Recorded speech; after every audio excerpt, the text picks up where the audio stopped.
Senhoras e senhores, sejam todos muito bem-vindos ao ano de 1964.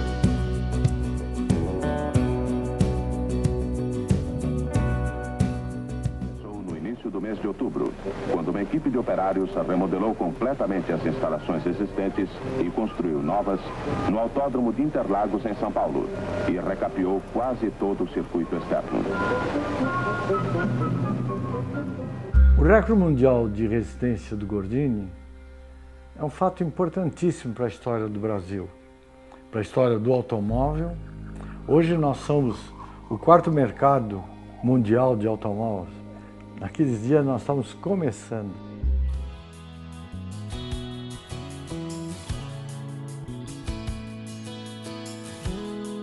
Em 1964, um dos momentos mais marcantes da história automobilística brasileira aconteceu no famoso Autódromo de Interlagos, em São Paulo. O Renault Willys Gordini, um carro compacto e carismático, entrou para a história ao estabelecer um recorde mundial de resistência. A equipe da Willys Overland Brasil organizou uma prova de resistência que durou impressionantes 22 dias e 23 horas. A prova consistia em um desafio extremo de 50 mil quilômetros percorridos em um circuito fechado.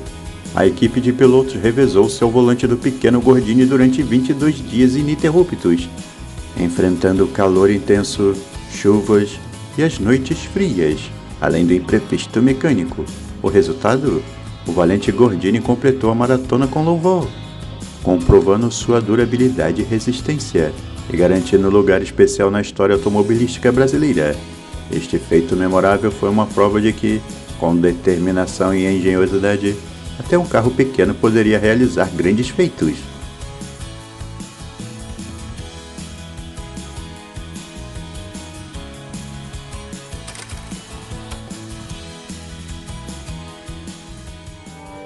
Vamos viajar há 60 anos atrás, onde a maioria dessas crianças já tem mais de 70 anos. Era um outro Brasil, totalmente diferente do país que encontramos hoje. A despeito da grande crise política que se encontrava, era um país que estava em franco crescimento. E éramos muito mais felizes, pois havíamos acabado há pouco de conquistar nossa segunda Copa do Mundo, em 1962. Mas infelizmente nem tudo eram flores, pois estávamos diante de uma invasão comunista na América do Sul. E o nosso país estava próximo de sofrer um golpe, quando no dia 19 de março acontecia a primeira Marcha da Família com Deus pela Liberdade, que foi a resposta da sociedade a uma ameaça comunista representada pelas ações dos grupos radicais e pelo discurso do presidente João Goulart no dia 13 de março.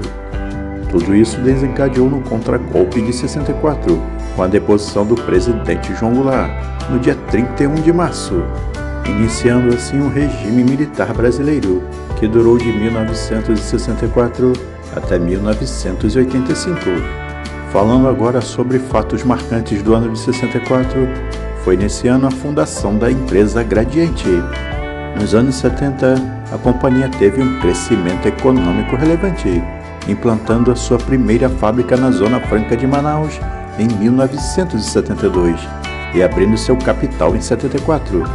Entre outros motivos, a expansão aconteceu devido à limitação da importação de produtos eletrônicos durante o período. Há exatos 60 anos, numa final em 2 jogos, o Fluminense batia o time do Bangu e conquistava de forma brilhante o título carioca de 64, esperado há 5 temporadas. Falando agora sobre os automóveis, na Willys, o seu modelo de luxo, o Aero Willys, foi desenvolvida uma grande modificação no ano de 64 para a linha de 65. Um expressivo crescimento na parte traseira que aumentou ainda mais a capacidade do porta-malas e ainda garantiu maior harmonia em suas linhas.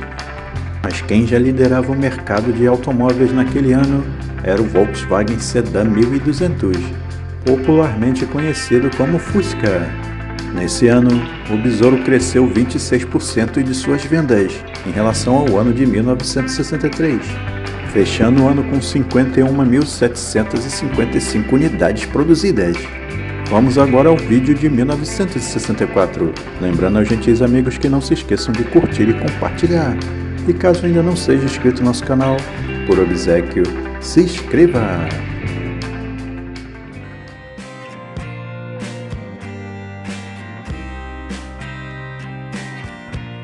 Talvez este seja o vídeo mais difícil da história do canal.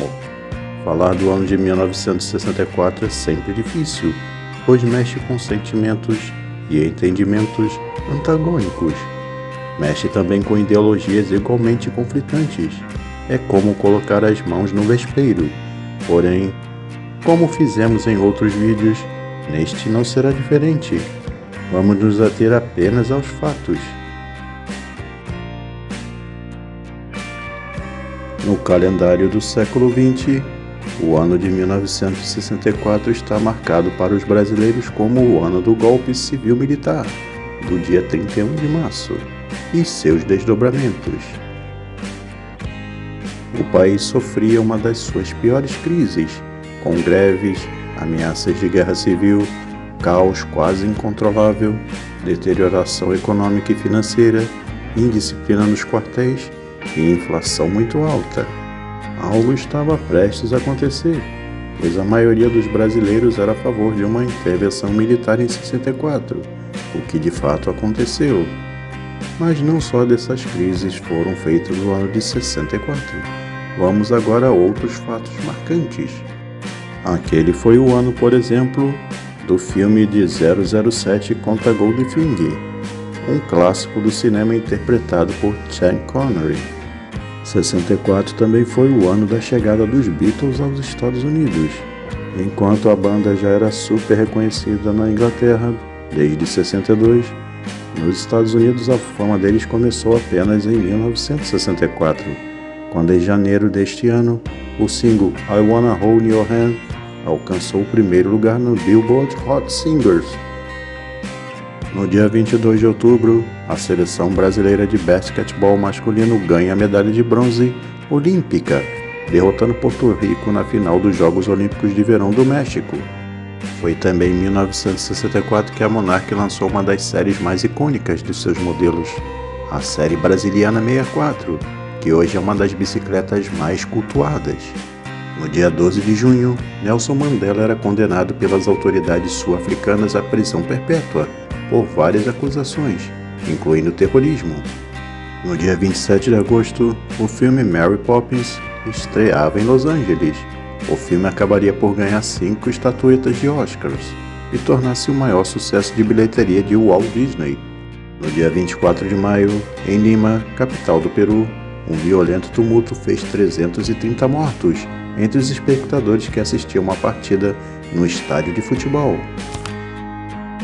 Agora vamos às músicas mais tocadas nas rádios de 1964.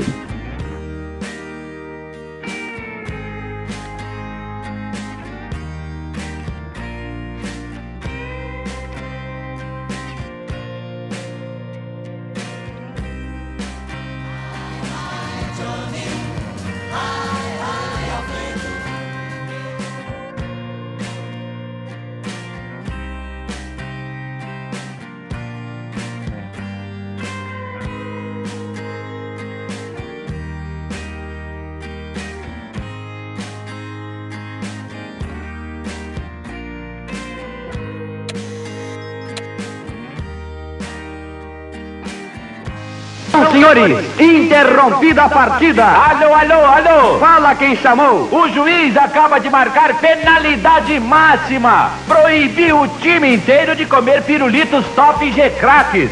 Vamos às impressões do capitão. Bom, quer dizer, né? É uma injustiça pro time. Os pirulitos G-Craques, além de deliciosos, são muito nutritivos. Craque é craque e pirulito é G-Craques. Agora também com sabores coco e chocolate. Pirulitos top G-Craques.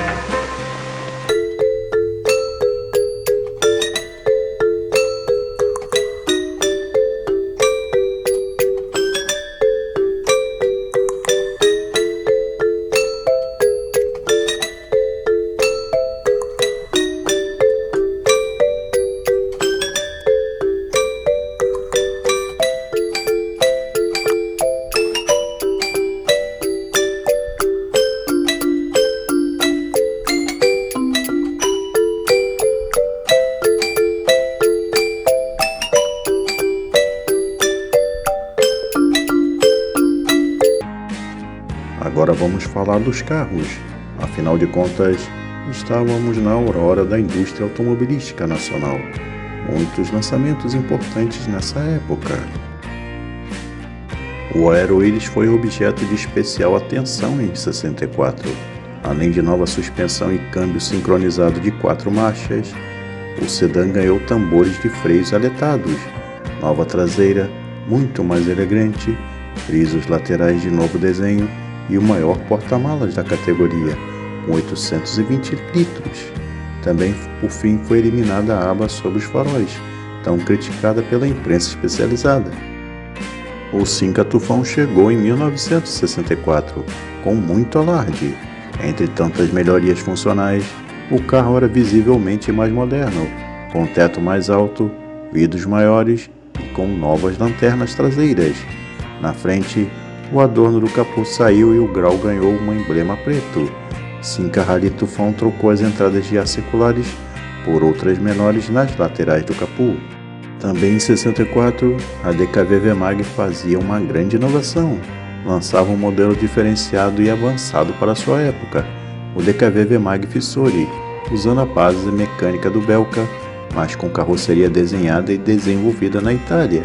Seu design inspirou, dizem, as BMWs do início da década de 70. Foi também em 1964 que Rino Malzone, um fazendeiro de Matão, São Paulo, lançava o GT Malzone, um esportivo que também usava mecânica DKV e possuía carroceria de fibra de vidro. Mais tarde, esse mesmo veículo daria origem ao primeiro Puma. A Veraneio foi mostrada pela primeira vez no Salão do Automóvel de 64, no Parque do Ibirapuera. O modelo inicial foi batizado de C1416 e trazia muitas evoluções sobre a antecessora Amazona, como as 4 portas, linhas mais atuais, suspensão dianteira independente e mais espaço. Falando agora sobre o mercado de carros, a linha Chevrolet de comerciais leves e utilitários teve aumento de 30% em relação a 63, assim como o Fusca, que cresceu 26% de um ano para o outro, e do belo Camanguia, que teve um aumento na casa dos 20%. Outro modelo que podemos destacar é o utilitário rural Iris, que teve crescimento de 13% em relação a 1963.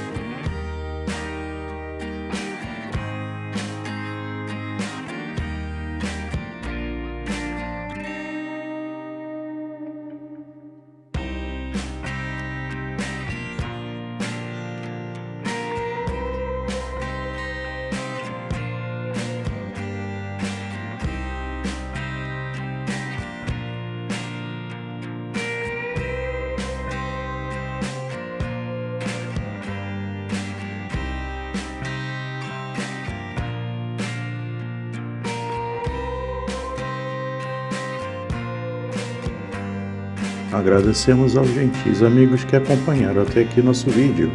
Não esqueça de deixar seu curtir e compartilhar com seus amigos. Se ainda não for inscrito no nosso canal, se inscreva. E até a próxima, pessoal!